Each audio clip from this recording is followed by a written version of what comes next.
गुरुदेव ने शक्तिपीठों का दौरा तो बंद कर ही दिया था। उसी बीच में यहाँ से विभिन्न तरह की टोलियाँ निकालने की वो भी व्यवस्थाएं उन्होंने की कि आगे बड़े कार्यक्रम हों, सारे साधन यहीं से जाएं, वो अलग विषय है। और वो 84 मध्य से लेके 86 के प्रारंभ तक सूक्ष्मीकरण साधना में चले गए।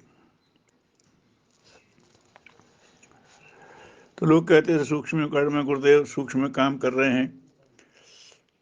तो मन में सोचा, हम लोगों ने चर्चा की, उनके तो काम सूक्ष्म में ही अधिक होते रहे। वो स्वयं भी कहते थे कि मेरे कामों को अगर देखना है तो समुद्र में तैरते हुए ग्लेशियर, विशाल हिमखंड, उनको देख के करो। उसमें क्या होता है कि बर्फ़ का आपेक्षिक घनत्व ऐसा होता है कि पानी में डालो तो उसका 1/10 में से 9 अंश अंदर डूबे रहते हैं, 1 अंश ऊपर रहता है। 10वां हिस्सा भर ऊपर दिखता है, बाकी 9 हिस्से पानी में डूबे रहते हैं। तो विशाल हिमखंड की कल्पना नहीं होती, जहाज उसी से टकरा जाते हैं, नुकसान होने लगता है।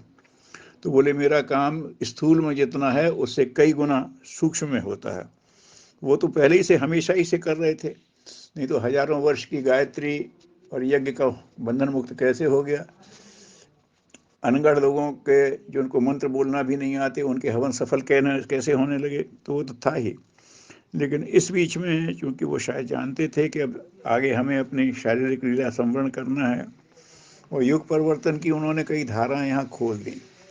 तो विभिन्न धाराओं में जो लोग बढ़ें तो उनको शक्ति संचार की भी व्यवस्था भी तो स्वचालित होनी चाहिए, ऑटोनोमस होना चाहिए। वो व्यवस्था रहती तो है प्रकृति में, लेकिन जो सहज प्रकृति में वो है। तो गुरुदेव सूक्ष्मीकरण साधना में गए तो उन्होंने यहाँ जो कार्यक्रम योजनाएं बनाई थी, जो कि युग परिवर्तन के लिए बहुत आवश्यक थी और उनकी आधार भूमि यहाँ बनने लगी थी, उनको डायरेक्ट ट्रांसमिशन, सीधा संप्रेषण मिले, संदेश भी लोगों को, नई नई प्रतिभाओं को जगह जगह जागृत किया जाएगा। तो यहाँ ऐसे कैसे बनेगा, तो वो प्रतिभाओं को सीधे सीधे उनकी पात्रता के अनुरूप प्रेरणा भी मिले, दिशा भी मिले, और अगर वो लग पड़े तो फिर शक्ति संचार भी मिले। तो इसके लिए वो सूक्ष्मीकरण साधना में गए थे। तो स्थूल कार्यक्रमों को दिशा और ऊर्जा देने की व्यवस्था उन्होंने उसमें कायम की। अपनी शक्तियों का भी सूक्ष्मीकरण किया। सूक्ष्मीकरण कैसा होता वो स्वयं ही कहते थे कि सामान्य होता है धातु, उनसे कुछ नहीं होते, लेकिन उनसे रसायन बन जाते हैं तो उनका सूक्ष्मीकृत ही किया जाता है। जिन औषधियों को रसायन बनाया जाता है उनको जितना सूक्ष्मीकृत किया जाता है वही होता है। ये धातुओं के रस भस्म बन जाते हैं, कैसे बन जाते हैं वो भी एक तरह की सूक्ष्मीकरण साधना है। तो वो कहते थे कि जैसे वैसे भी अपना सोने का चांदी का महत्व है, आर्य का महत्व है, अभ्रक का महत्व है, लेकिन उसकी भस्म बन जाती तो उसकी कीमत तो बहुत बढ़ जाती है। तो उन्होंने अपनी शक्तियों का भी सूक्ष्मीकरण किया, उस रसायन के रूप में तैयार किया। उन्होंने ये भी संकेत किया था कि मैं 5 वीरभद्र पैदा कर रहा हूँ, मतलब अपने प्राण के की 5 विशिष्ट धाराएं, जो एक एक धारा विश्व के अलग अलग क्षेत्रों या विश्व की अलग अलग प्रतिभाओं पर काम करेगी। उस समय उन्होंने जो अखंड ज्योति छापी थी उसमें एक मोमबत्ती से 5 मोमबत्तियां जला करके वो मोमबत्ती, छोटी मोमबत्ती फेंक देने का भी वो संकेत था कि मतलब ये शरीर खत्म होगा, लेकिन वो सूक्ष्म जगत में 5 वीरभद्र पैदा करते जा रहे हैं। और वो चला, और वो जो क्रम चला उसके प्रमाण भी सामने आने लगे। जो वो घोषित किया उन्होंने सूक्ष्मीकरण के दौरान वो चीजें होने लगी।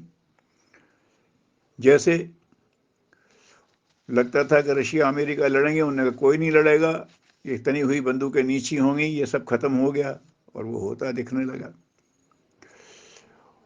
उन्होंने कहा गोरबाचोव को मैं ठीक करूंगा तो अपनी बात कहो, तो गोरबाचोव ने अचानक आयरन कर्टेन हटा करके और पारदर्शिता, ग्लासनोस्त की घोषणा कर दी, पुनर्निर्माण की घोषणा कर दी।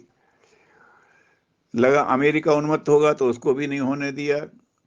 उसके भी चैलेंजर जल गए, जो उन्होंने डाले थे स्टार वार प्रोग्राम के लिए, वो जल गए। उनके ही वैज्ञानिकों ने उन्होंने कहा कि वैज्ञानिक ही ना कर देंगे तो क्या होगा, और वैज्ञानिकों ने ही मना कर दिया, वो अलग विषय घोषित किए जा चुके हैं। तो सूक्ष्मीकरण साधना में उन्होंने जो कहा वो सब होने लगा और अभी भी होता हुआ जा रहा है। जो वो लिख के दे गए थे कि ऐसा होगा, आगे ऐसा होगा, लगता तो था कि ये कैसे होगा, लेकिन वो उनका चल पड़ा। ये एक अलग विषय हो जाता है कि जो उन्होंने घोषित किया सो हुआ। ये तो रिसर्च का विषय बन जाएगा कि इतने पहले कोई व्यक्ति कहता है जबकि उसकी कोई संभावना नहीं दिखाई देती है, लेकिन वो होने लगता है। तो ऋषि तंत्र का यही क्रम रहा है कि वो अपनी शक्तियों से एक ऐसी हवा पैदा कर देते थे। अभी के प्रसंग में ये बात समझ में आती है, कहते कि देखो बेटा, संयम से रहना सीख लो, मर्यादा में रहना सीख लो, प्रदर्शन के ज़्यादा बहकावे भाव में मत आओ। वो अच्छा है कि समझदारी से मान जाओ, नहीं तो लाचारी से तो मनवा लेंगे। तो ये कोरोना का वो आया, वो सबसे बड़ा समाज सेवी सिद्ध हो गया। सारे कार्यक्रम लोग आसानी से सादगी से करना सीख गए, परिवार के साथ बैठना सीख गए, वगैरह वगैरह जो है सबके सामने है कि जो क्या हुआ। विश्वव्यापी स्तर पर लोगों ने इम्यूनिटी, संयम की महत्ता समझ ली और उसको पालने भी लगे। खान पान में सुधार ले आए, बड़े बड़े समारोह अपने आप बंद हो गए और नई धारा खुल गई, क्योंकि विज्ञान ने दूर से ही सबको बातचीत करने की व्यवस्था दे रखी, ऑनलाइन होने लगा। तो ऐसी जो उन्होंने घोषणा की थी वो होने चली रही। तो सूक्ष्मीकरण साधना उनका एक बड़ा जबरदस्त मोड़ था, जहाँ से हर क्षेत्र में और हर वर्ग की प्रतिभाओं को वो मिला और संचार मिला। गुरुदेव ने कहा था, देखना 2000 के बाद क्रांतियाँ फूट फूट करके निकलेंगी, और अभी हम देख रहे हैं दोनों तरह की क्रांतियाँ हो रही हैं। अतिवादियों में ध्वंस की क्रिया बढ़ रही है, सृजनशीलों में नए नए सृजन के ऐसे ऐसे सफल प्रयोग हो रहे हैं। नई उम्र के बच्चे जाने क्या क्या नए नए इनोवेशन करके दे रहे हैं। तो ये ध्वंस के साथ निर्माण की प्रक्रिया तेज होनी है, उसका सही संचालन होता रहे। ये उनका सूक्ष्मीकरण साधना का प्रयोग था, जो पूरी तरह सफल हुआ। और हम लोग इस पर देखते भी रहेंगे और आगे इस पर शोध भी किए जा सकेंगे, तो लोगों को चमत्कारी कुछ दृष्टिकोण मिल सकेंगे। ओम शांति।